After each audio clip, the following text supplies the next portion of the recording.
கிழங்கு வகைகள் ரொம்பவே உடம்புக்கு நல்லது. ஸோ அந்த வகையில் இன்றைக்கி நம்ம பார்க்க போகிறது ரொம்பவே டேஸ்டியான சேப்பங்கிழங்கு ரெசிபி தான்.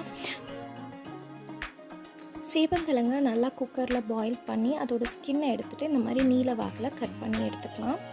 நம்மளோட டேஸ்ட்டுக்கு ஏற்ற மாதிரி சால்ட் ஆட் பண்ணிக்கலாம். இப்போது சில்லி பவுடர் ஆட் பண்ணுறோம். 1 ஸ்பூன் சில்லி பவுடர், 1 ஸ்பூன் நாட்டு சக்கரை, கறி லீஃப், கொரியாண்டர் அண்ட் பூண்டு தட்டி போட்டு நல்லா மிக்ஸ் பண்ணிக்கலாம். இப்போது ஒரு பேனில் ஆயில் ஹீட் ஆனதுக்கப்புறம் சோம்பு சீரகம் சேர்த்துட்டு நல்லா அதோட கலர் சேஞ்ச் ஆனதுக்கப்புறம் நம்ம மிக்ஸ் பண்ணி இன்க்ரீடியன்ஸை இதில் சேர்த்துக்கலாம்.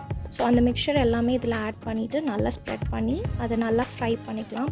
இந்த ரெசிபி ரொம்பவே டேஸ்டியாக இருக்கும். ட்ரை பண்ணி பாருங்கள். லஞ்ச் பாக்ஸில் பேக் பண்ணிங்கன்னா உங்களுக்கு சீக்கிரம் காலி ஆயிரும். This is too healthy. So நல்ல ஃபைபர் கண்டென்ட், ப்ரோட்டீன் கண்டென்ட் இருக்குது. So do try it out. Thanks for stopping by. Thank you.